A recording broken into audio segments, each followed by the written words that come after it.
first game together at home to the Wizards last night. LeBron scored 32, including the last 14 points of the fourth quarter for Cleveland. But Bradley Beal sealed the win with a layup in the final 30 seconds. Despite the loss, LeBron was still positive about the new roster. Let's take a listen. I think we played well tonight, even though we lost. And there's no, I hate losing, obviously, but I think the way we played, the way we shared the ball, defensively we were flying around as well. And those guys just, they played better than us tonight. So I like the start. I like the direction we're headed in. We're joined by NBA champ Eddue House. Welcome back, Eddie. Good to have issues. I'd like to send a shout out to Shadow Mountain High School going for their three-peat. They got the semis tonight. Good luck, boys. Go out there and do your job. Very nice. That is because your son plays. Yeah, he's a junior going for the three-peat. This will be 3 straight. What's his name? Jalen House. Jalen. And he is what year? He's a junior. Arizona State. They say be ball hogging just like a dad. Arizona State coming in. They ball hogging just like a dad. He going to play. Now, he ain't no ball like that. He going to play for Bobby Hurley. Bobby Hurley wants players. But let's get back to the question. I'm not worried about them at all. To be honest with you, they looked a lot better than it's ways you can lose. You're going to lose basketball games, but it's how you lose them.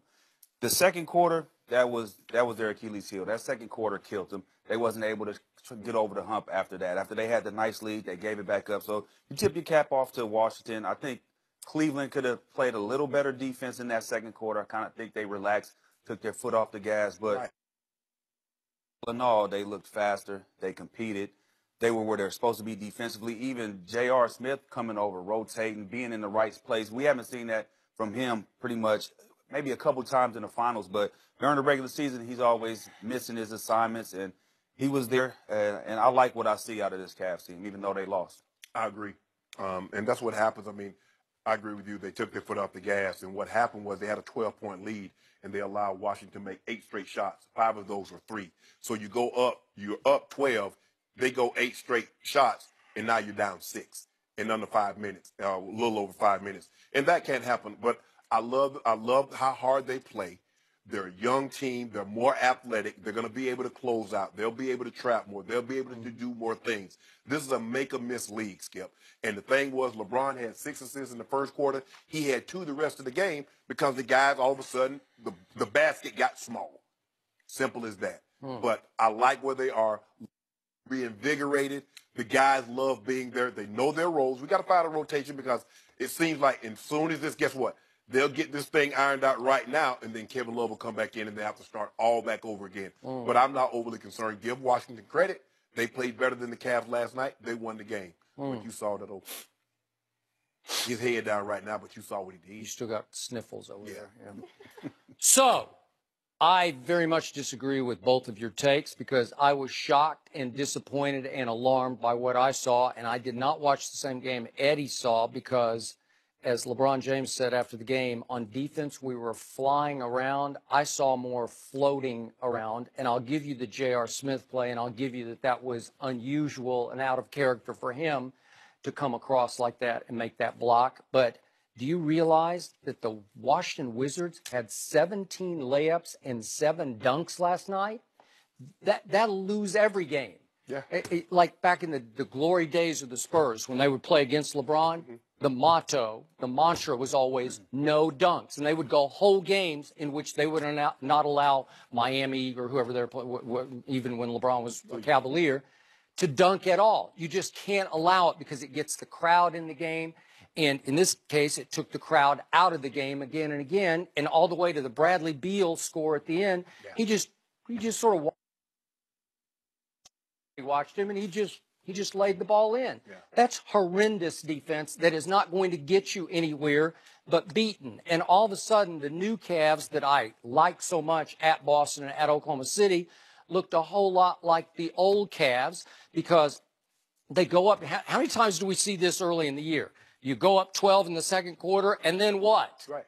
They got outscored 77-58 from that point on at home in the King's Palace. They were up on Orlando. Remember, they were up big on Orlando. How many times do we see that? Just blown leads. And now, this is incomprehensible to me, that LeBron James' team has now lost 15 straight games in which it trailed going to the fourth quarter. So not once in those 15 games has LeBron and company, and he obviously needs some help in the fourth quarter and got zero help last night.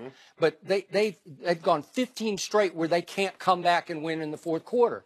That's just wrong. And this was wrong last night, even though LeBron used up all his energy on the offensive end because he was terrific on offense, because he should have been, because they cannot begin to deal with LeBron James in the lane. They got nobody who can keep him from the rim. They don't. Nobody. So they got to play some defense, and the defense, the tone has to get set by the best player on the planet. Yeah, well, if you look at it, the bench outplayed. Washington's bench outplayed Cleveland bench. Kyle Korver couldn't hit his shot. Rodney Hood was 3 for 7. Jeff Green was 2 for 6. And then you got 2 for 10 George Hill that's in the starting lineup. They're going to make shots. They're going to end up making shots. It was a tight game. I like the fact that they tightened up their defense after that second quarter. They were sloppy.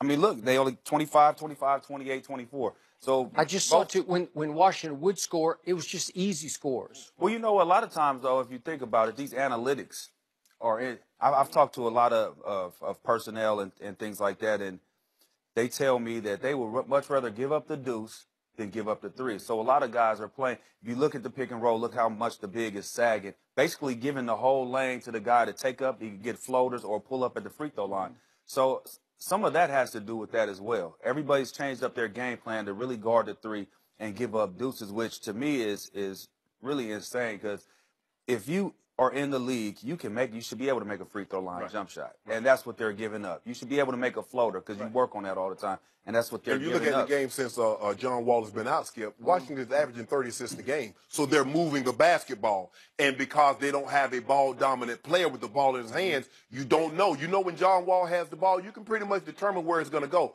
But not everybody's playing hot potato and getting the ball out of their hand. Like, I'm going to say it again. I did not love John Wall coming out of Kentucky. I thought DeMarcus would be a better player, and I think he's proven to be. And they're starting to look like a better basketball team without him. I'm not saying Bradley Beal's better than John Wall or however you want to slice it, but their team plays better. Like Kelly Oubre plays a lot better without John Wall because he just gets involved, man. He gets his hand on the ball more. But I don't know if they're a better team without John Wall. I mean, they're playing well. That's just like saying that Duke is playing well right now. Are they a better team without Marvin Bagley, the third? No. No way. No. So I won't say that they're a better team. They're playing better right now. What are they up to? 8 out of 10 they've won? They're playing better. They're playing better now. They're playing better. No, but look, they're not a better team. Yep. How about, listen, I know you want to heap all this blame on LeBron. I'm not heaping. You do have to set some defensive tone, though, or you're gonna lose. They're gonna win tonight. It was the bench. I better win. It was the bench play. Huh? It was the bench play. Look, I give you. Look, all of a sudden, I'm so Hood. Yes. He got hoodwinked by Hood last night. I'm so Hood last night in the fourth quarter plays 10 minutes and scores a goose egg. And Jordan Clarkson, who can be just explosive off the bench, plays 6 minutes in the fourth quarter and goose eggs. Okay, that won't work. But George Hill did not. Go ahead. Last night, George Hill was 0 for 4 from 3. They said, I forget who, I think it might have been Chris Webber last night on air was saying that it's a lot easier for new guys to come in and play on the road. Because you're always on the road. You know, you're playing, you're not in front of your home crowd. And he said, then when you come home, you kind of press a little bit. And maybe that's what we've seen with these guys. That's why they didn't shoot well, because they were pressing and making. And also, Shannon made a good point earlier in the show. It's such a long All-Star break now. Maybe you lost some of your mo. You know, like you took a whole week off. A little bit of your rhythm. Yeah, a little bit of your rhythm. Yeah. Yeah, and George didn't play good defense last night. He normally played better defense. He let that layup with 30 seconds by Bradley Beal. That was garbage. He just let him go right around. I'm like, George, come on, bro. What are you doing? It was like they were just like in slow motion through the game. Like we just show up in Cleveland. It's LeBron's palace, and we got this. Right. No, you don't got this. You got to play just as hard as you played at Boston and Oklahoma City. And then they get the great block by JR at the brim, and instead of just grabbing the ball, Kyle Korver slaps it down. That's the type of night they were having right there. I'm like, oh. And then Mike Scott scores a big basket on LeBron James. It was not. Skip, why you do that? Skip. Mike Scott. Stop. LeBron hit his hand on the rim. Because he was guarding Marquise Morris. Oh, okay. Eddie, thanks for joining us. Good luck good. to Jalen tonight. Thank you. Thanks for joining us. Has Lonzo's rookie season been a failure? We'll discuss that with Rob Parker next.